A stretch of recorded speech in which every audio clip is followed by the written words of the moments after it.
Coming up on Sportsource, two former Georgia baseball players are taking their first steps at the professional level. One was drafted in the 3rd round, and one signed in October as an undrafted free agent. And before Harry Dog was a Georgia icon, he was just an idea on paper. The creator behind him reveals how he was able to bring a simple sketch to fame. Plus, Sanford, Stegman, or Foley, UGA students weigh in on where the best game day energy really is. Sportsource starts now. Welcome to Sportsource. I'm your host, Michael Feinberg. We begin with some former Georgia baseball players.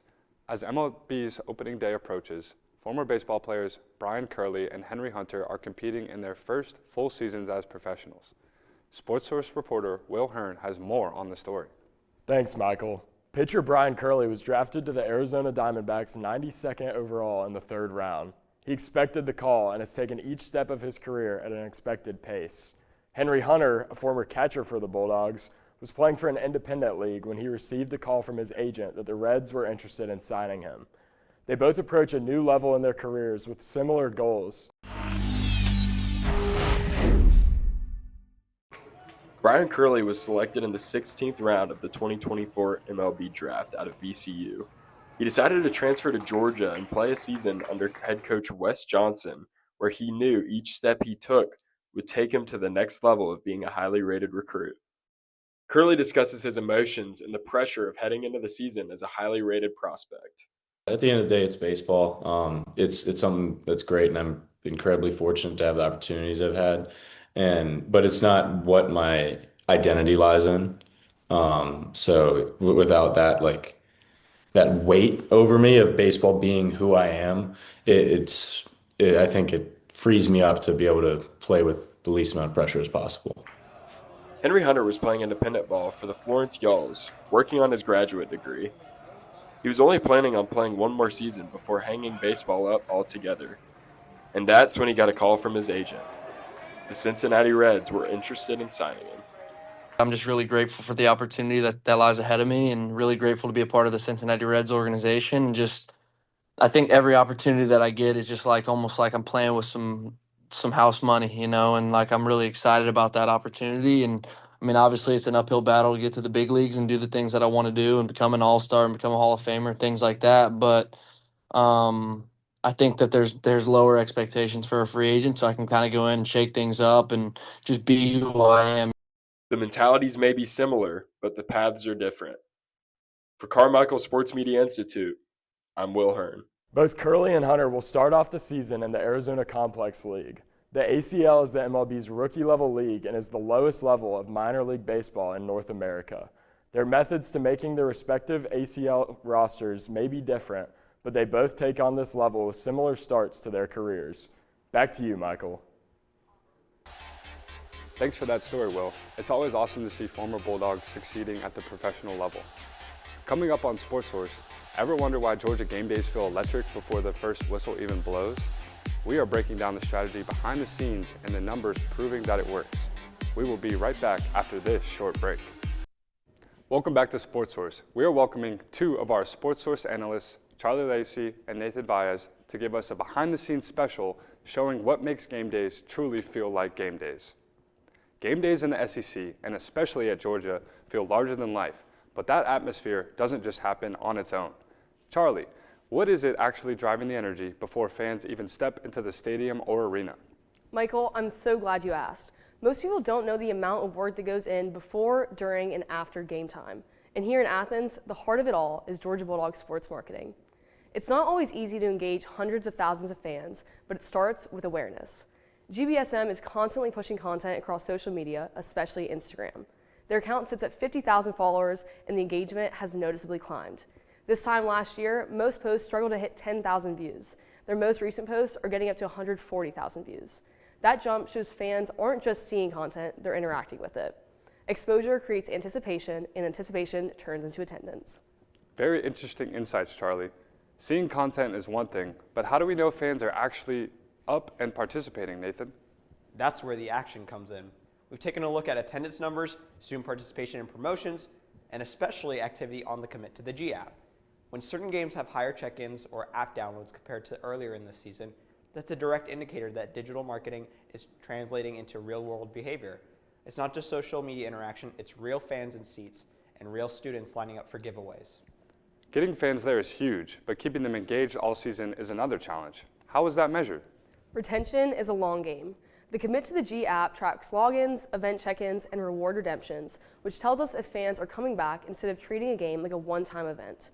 When students consistently log in and attend events, they can redeem the points and they can earn gear.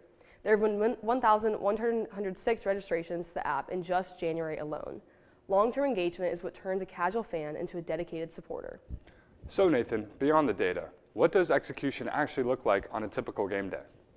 Inside the office, there are student volunteers that assist in-game promotions such as rolling t-shirts for tosses and making game day pins. At the venue, you have staff and volunteers stationed all over the venue, setting up promotions, organizing giveaways, throwing t-shirts, and coordinating in-game experiences. The behind-the-scenes work is what creates the seamless fan experience. And the Commit to the G app is a big part of that experience. Why is it so important? The app is essentially the bridge between digital and physical engagement. Fans check in at events, earn points, and redeem awards ranging from apparel to some gear like this. If you're a Georgia fan seeking excitement and some Georgia gear, download the Commit to the G app, and this gear could be yours. Thanks, Nathan and Charlie. What a look into Georgia Bulldogs sports marketing and all that they do to make experiences special. That's how you commit to the G. Coming up on Sportsource, if you've been to an athletic event here at the University of Georgia, you've probably seen the Hairy Dog mascot hyping up the fans and cheering on the dogs. We hear from Hairy Dog's creator about the history behind UGA's iconic mascot. And later on Sportsource, we hear about a standout North Oconee basketball team as they head into the playoffs. Don't go away. Sportsource. If you have been to an athletic event here at the University of Georgia, you've probably seen the Hairy Dog mascot hyping up the fans and cheering on the dogs. Sportsource reporter Ashley Johnston sat down with Tom Sapp to hear the history behind UGA's iconic mascot. Ashley, what do you have for us? He's been on the sidelines, in the stands, and at the heart of Georgia football for generations. But Hairy Dog didn't start as a mascot. He started as an idea. I got to sit down with Mr. Tom Sapp, who brought UGA's favorite mascot to life. All right. Take me back to the moment Hairy Dog first popped into your head. What was the very first thing you drew, and how did you bring him to life? Well, it was interesting because the business fraternity in 1969, when I was a senior, approached me about doing a poster that they could sell to raise money for the business fraternity as a business project. And I had this idea for a bulldog, a bad bulldog, because of the team. And I actually did a poster for them to sell, and they paid me $100. And I thought, man, this is a great career move. But that was the start of it. It was really the genesis of it. And I didn't do anything with it until 1980 when we had Herschel Walker as a freshman. And I had the idea to do a bulldog that would intimidate the Florida Gators that they had at that time. Nice. What was the hardest part of turning that first sketch into a mascot people would love? Well, I had never built a costume. The drawing part was pretty interesting and easy. I had done several illustrations of him, but I had a friend, Mac Talmadge, who was another art director in town. And fortunately, Mac was a great craftsman. He could sew really well. And so we put our kind of talents together and just figured out how to make a costume in my basement. The interesting part was Coach Dooley asked if we could have it in 3 weeks for the Sugar Bowl. Oh, no. So we didn't even know any difference. So we did. We built the original Harry in my basement in 3 weeks. We made the Sugar Bowl, and he's been there ever since. Do you remember the first time you saw Hairy Dog at a game? What did that feel like?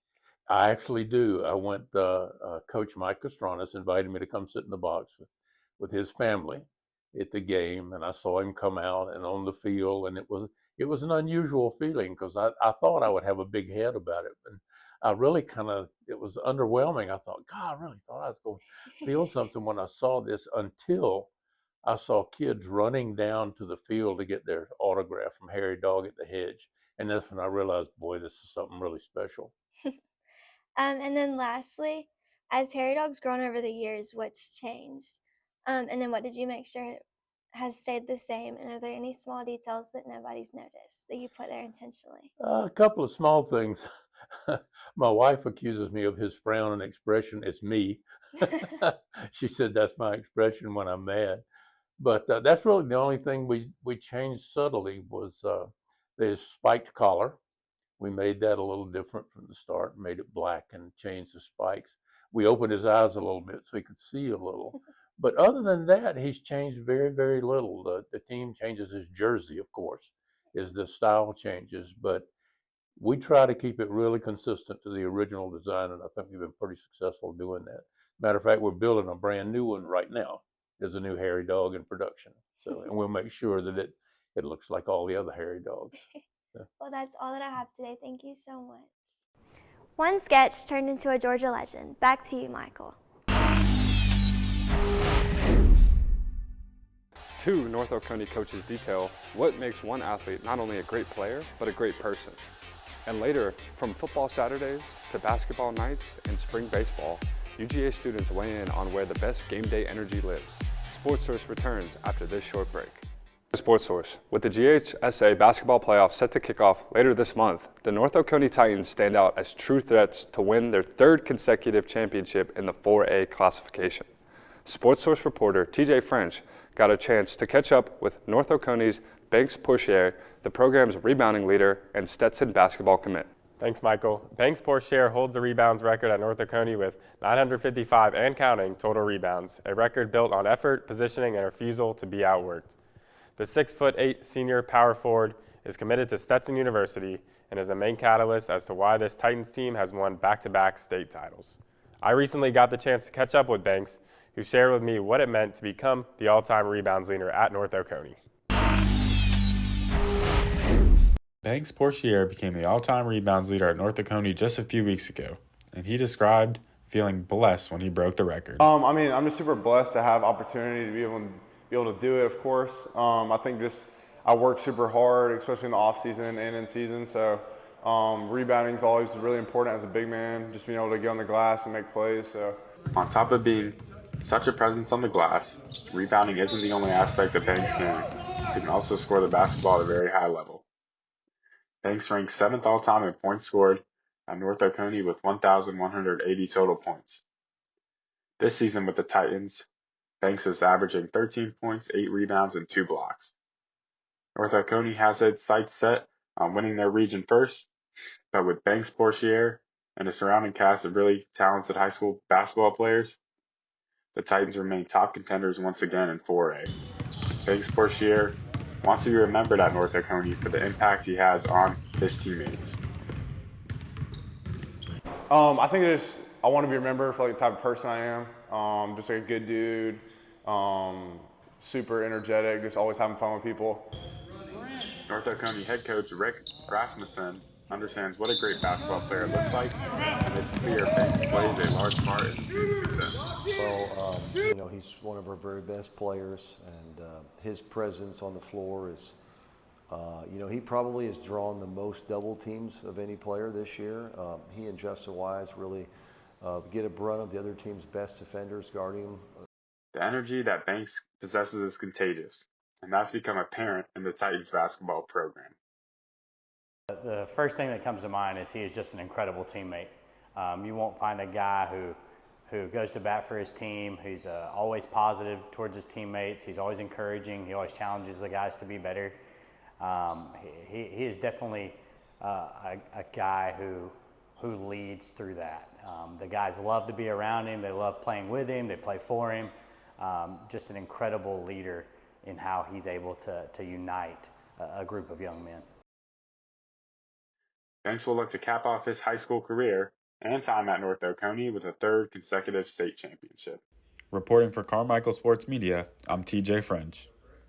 Catch Portier in action as the region tournament begins on February 19th at Cedar Shoals High School.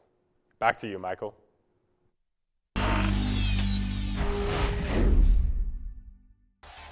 Coming up on Sportsource, Sanford, Stegman, or Foley, UGA students weigh in on where the best game day energy really is.